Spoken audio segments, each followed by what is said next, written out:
Well, Chairman of Middle Belt Forum, Dr. Bitrus Pogu, joins us now to look back at political developments in Nigeria in the outgone year and what to expect in 2025, even as the Tinubu administration enters its midterm. Good day, and thank you so much for joining us on Newsday. Thank you. So what's your assessment of Nigeria's political landscape in 2024? Some stories made headlines, for instance, the crisis in Rivers State and then the crisis in opposition parties in the country. What do you think was responsible for all this chaos, and how can we do better in 2025?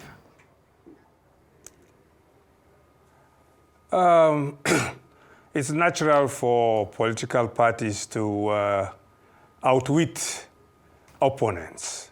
And of course, the party in power, that's APC, was good at propaganda before they came to power in 2015.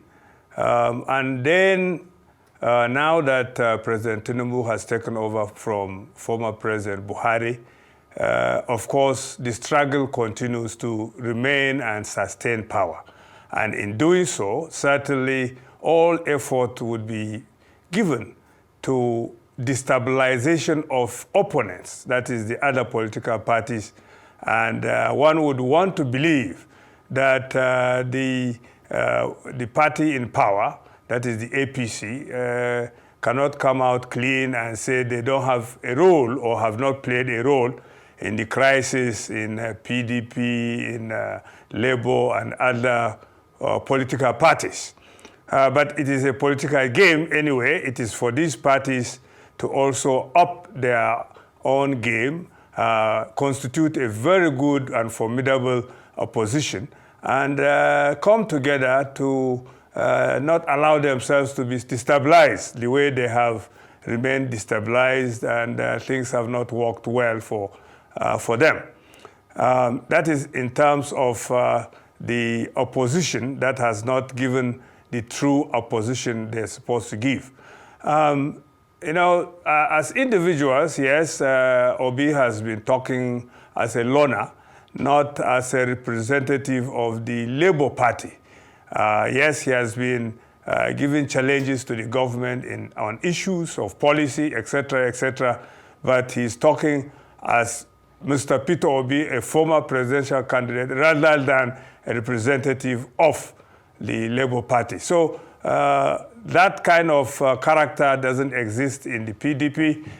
From time to time, Atiku also comes out to make some criticism here and there, but not as effective. So that's the situation with regards to the political parties. And political struggle and opposition has to be more formidable than we have seen. And we hope that 2025 would be a year when these political parties would put their acts together and be able to give proper opposition to the ruling party for us to have a vibrant democratic process. And speaking of political struggle and giving strong opposition, I want to get your thoughts on something that has dominated the headlines as of last year, 2024, the Rivers State crisis, this indefinite tug of war between Minister Wike and Governor Sim Fubara. Do you see any hope for it this year? How do you express the way it came about, this tension that they have amongst themselves, and how do you see it portending for Rivers State and the political parties that are involved as the year continues? It's an unfortunate development in our polity. Wike is performing very well at the FCT in terms of development. Unfortunately, it's being whittled down by the crisis in Rivers State. But for the crisis in Rivers State, we can have thumbs up for Wike with regards to his performance in the FCT. Unfortunately, power struggle has become so unhealthy in rivers, and it has reached this time when, 2025, because up to the end of last year, we are still hearing some and seeing some mudslinging, even with others who are associated with the governor. It's an unfortunate development. It shouldn't have happened. But the issue is that Wike, who was and still claims to be a PDP stalwart, felt bitter during the primaries of PDP, which produced Atiku Abubakar as the presidential candidate. Since then, he decided to pitch camp with APC and work for Mr. President. He has been rewarded, and he is trying to ensure that his home base, which is PDP, for some reason is controlled by him, so that maybe he will deliver it again for Mr. President, if Mr. President should continue to seek for his office in future. That political struggle has unfortunately led to the unhealthy development which we have watched playing out right from when Mr. President took office up to now. We just pray that they will see reason and play the game quietly and neatly politically, not with the rancor we are seeing and with the mudslinging and with the involvement of so many other characters who hitherto are not even part of the fight. We pray that both Wike and the governor will see reason and seek for peace, so that people of Rivers State would be beneficiaries of the whole process. And nobody is saying Wike is not performing at the national level. We've seen lots of development in the FCT, but let him allow the governor to do his job, since when he was in office, he was also allowed to do his job. If people of Rivers State who are loyal to Wike remains with him, irrespective of whether the governor is there or not, they will support whatever party he would want to support by 2027. So this fight is unnecessary. It should not continue. They should stop fighting in the interest of the people of Rivers State and in the interest of the people of Nigeria. Now, last August, we witnessed the End Bad Governance protest, which led, of course, to the arrest and controversial prosecution of some minors that were later pardoned. I would like you to assess the federal government's response, to those protests. Have measures been put in place to prevent a repeat of such in 2025? Let me first start with what measures. Unless real action is taken to alleviate the sufferings of Nigerians, caused mainly by two reasons, or even three. One, the removal of subsidy, which impacted on all sectors of the economy.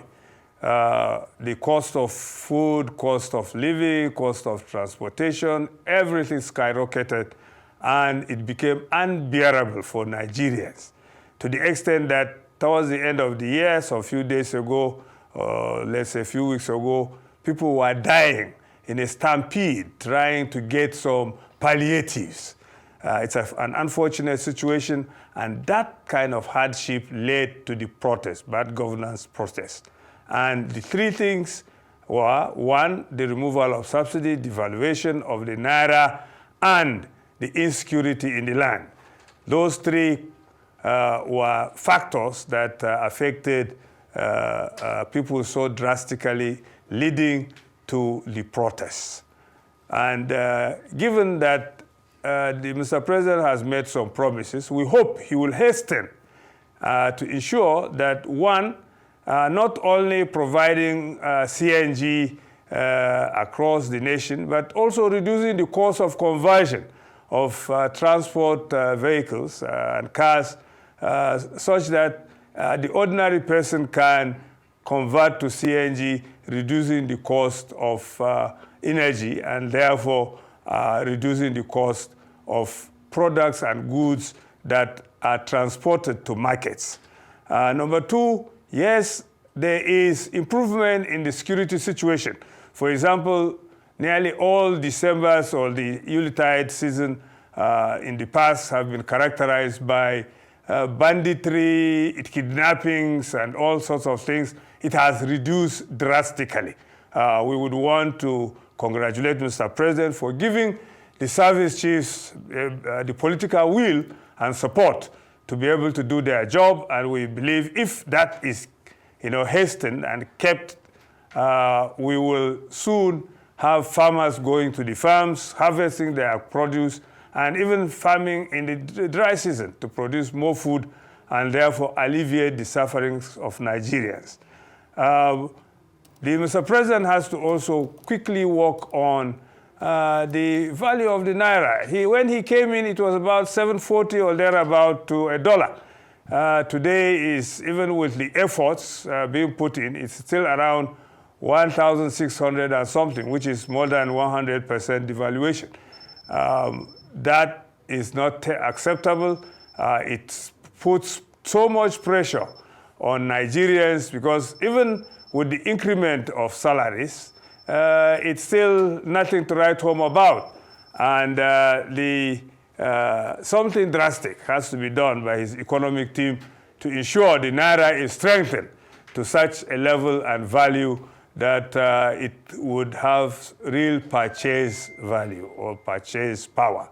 And if this can be done as quickly as possible, and with the effort now being put in to create competition in the oil industry by bringing on board the refineries which deliberately, I'm sorry to use that word, but I believe that's the right word, deliberately kept unmaintained over the years. And therefore, we depended on importation of petroleum products. Now the refineries are being brought on board. Of course, there's going to be competition, and the price of petroleum products will come down to the benefit of Nigerians. I think that's a good policy. We encourage Mr. President to continue along that direction. And in doing so, we will have some solutions, some succor for Nigerians, and we will be able to say, yes, at least the federal government has addressed some of the issues that led to the bad governance protests that happened last year. Fair enough. Thank you for that. Let's move over a little bit to talk about the electorate, which also was very busy this year. We saw the off-cycle elections in Edo and Ondo State. A lot of commentary about that. But then we also know that there were glitches. There were glitches that have been discussed. There have been a lot of discussion about whether or not some of the results that were announced were as honest as they could be. Could you talk a little bit about the role INEC played in 2024 and possibly how that's going to lead up to 2027 and the improvements that need to be made, et cetera? Yeah, in those elections, Edo particular, comes to light. INEC has not come out clean. Going by our observation, because we complain as Nigerians when we had the 2023 presidential election. Why would there be glitches, quote and unquote? And then why were the results not uploaded as INEC promised? And when we came to Edo, similar things happened. There were results, disparities between what the parties had and what INEC claimed they have uploaded or they have produced. It's an unfortunate development. These things are not rocket science. There are issues that can be addressed unless if there is deliberate effort to compromise the system. So INEC has not yet lived up to expectation based on those elections. And we would hope that in future elections, these things should be transparent. I mean, there's nothing wrong for INEC to even leave the portal open for people to see what is happening. As results are being uploaded, ordinary Nigerians can watch and see what is happening, how the results are are coming in, how they are building up, and how one party is gaining advantage over the other based on what the electorate have chosen. So INEC should right some of their wrongs, and with their recent announcement that PVCs may not be necessary, we need to know what is going to happen. Will it be another trick to bring on the table, or will it be something that would bring more transparency, probity, honesty in the system? So the elections have not lived up to expectation based on INEC's performance, and we pray that INEC would improve and become more transparent and be a representative for Nigerians in electoral process, not to serve some interests. Of course, the appointment of people who lead or head INEC is very important in this regard, and the National Assembly need to look at it passionately to find ways and means of making INEC really independent, as the name portends, because it is called Independent National Electoral whatever. So INEC has to live up to expectation, because as we are talking, Nigerians still believe that INEC has not lived up to the standard expected of it. Now, in the meantime, I'm wondering how you would assess the role the judiciary played in mediating in some of these political disputes that we witnessed in 2024, and what improvements, if any, would you like to see in 2025?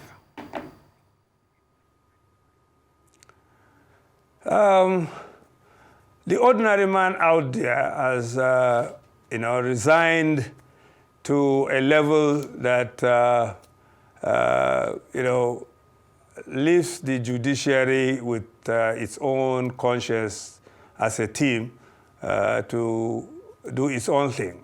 People believe that you need to have resources to be able to get the kind of judgment you want. That is the ordinary Nigerian feeling out there. It's an unfortunate development. However, the judiciary need to sit up and find ways of redeeming its own image. Contradicting judgments should be done with, and the Judicial Commission should be up and doing, in terms of disciplining judges that err in that regard. There is much that has to be done in the judiciary to bring it up to the standard we believe the judiciary should attain. And it's an unfortunate development that Nigerians, the ordinary Nigerian, when you are not a rich person, you just feel, because of the judgments, especially political judgments, feel you have to have some resources to be able to get a judgment. It's unfortunate. That's the feeling out there. If the judicial officers don't know, they need to know that the ordinary person out there doesn't have confidence in our judiciary, and the judiciary need to do something to redeem that image. Ensure that, yes, things are done according to the law, that anybody who knows what it portrays with regard to a particular judgment, that is the law, as the law says, should be able to say, yes, based on the law, this is what is supposed to be. But when sometimes you find technicalities used instead of the law, and things are thrown out when somebody feels, or a judicial officer feels that things should not even carry the whole this thing, go the whole hog, and such things create suspicion, and there has to be a clear-cut way of doing things. And the judiciary is the last hope of the ordinary man, and it should be that way. Let them try and ensure that that image is redeemed so that we can have confidence in our judiciary the way we had in the past. Well said. And just a little bit before we let you go, the issues in the Central Sahel. We know that 3 countries left the ECOWAS umbrella, and of course they had their own coups as well, Mali, Burkina Faso, Niger. We also know that there are all these statements coming from the Nigerian side that the French have might or may not have established some kind of presence here in Nigeria in order to communicate and or destabilize Niger and some of the other Central Sahelian states. We do know that there are individuals who are being questioned about such right now. What should President Tinubu's priorities be coming into this year, seeing as he is also the chairman of ECOWAS and we share a border with Niger? Our president's primary responsibility is Nigeria. Our foreign policy goes beyond, but starts with our African neighbors before going to the other parts of the world. Our neighbors, Niger, Cameroon, Lome, Togo, blah, blah, close to us, are very close neighbors who we have to maintain good relationship with, more so that we suffer from similar challenges, especially insurgency and all these things. So the cooperation between Niger, Chad, Cameroon is necessary. And in that regard, our president needs to reach out. We are the bigger, or let's say the stronger brother in this relationship, and as we support Niger in so many ways. Even some of our electricity goes to Niger, roads, whatever have been built, and our people trade with the people of Niger. In fact, the largest community in Niger are Hausas. And you can see that the northern Nigeria and Niger have lots of commonalities.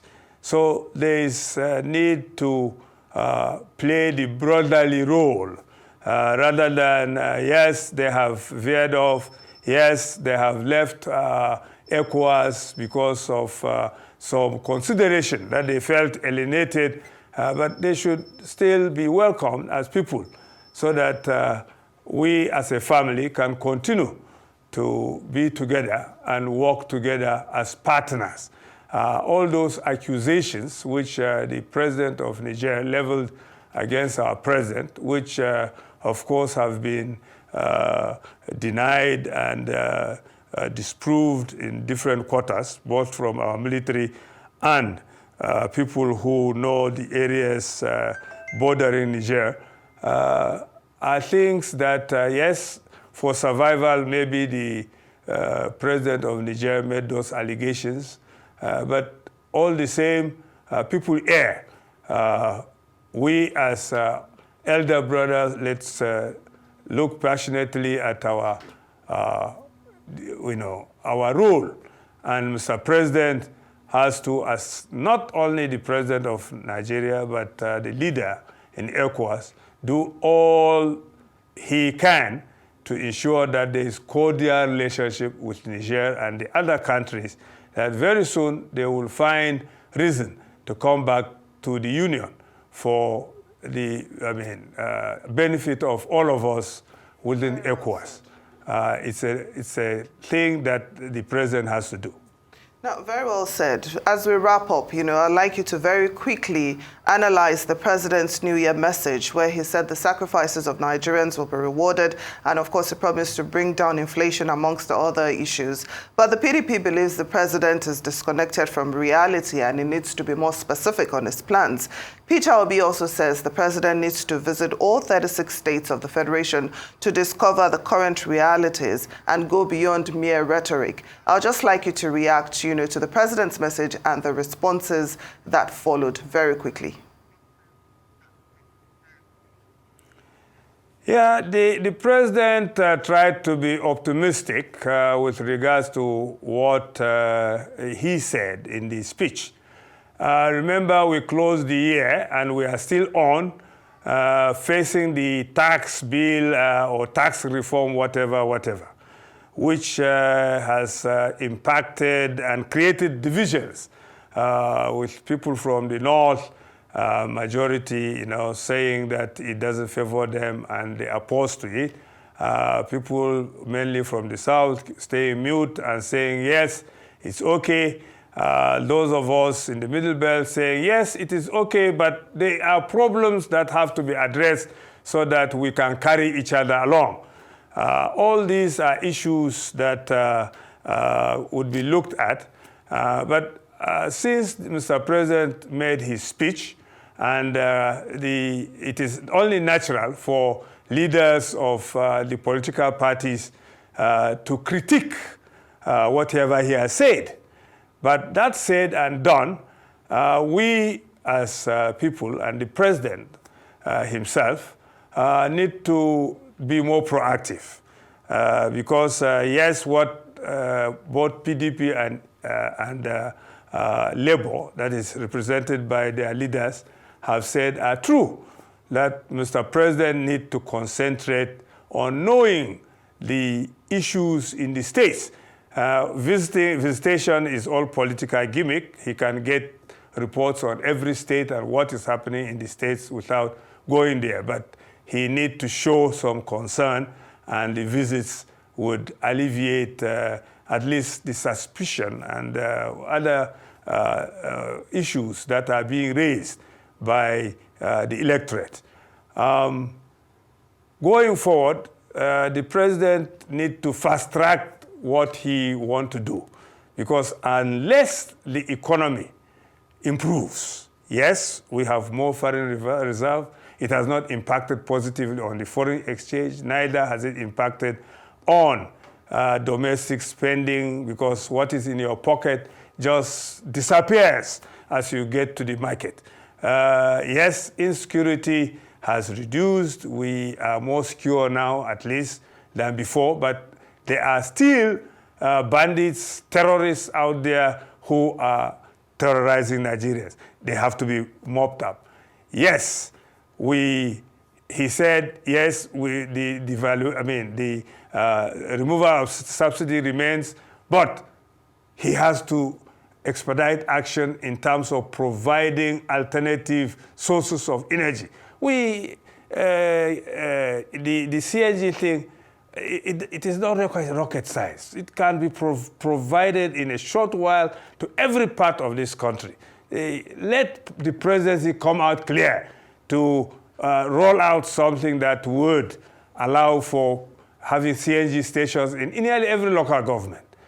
And when such things are done, maybe the opposition will come out and say, yes, these things are right, but he needs to do he will sit up and do the right thing, and Nigeria will be better for it. We want an opposition that is vibrant, and what the opposition is doing now is good for the nation. And that is going to make Mr. President to sit up and do things right. Well, thank you so much for all of your analysis and for discussion here on Newsday. Happy New Year, Dr. Bitrus Pogu, the chairman of the Middle Belt Forum. Thanks for joining us.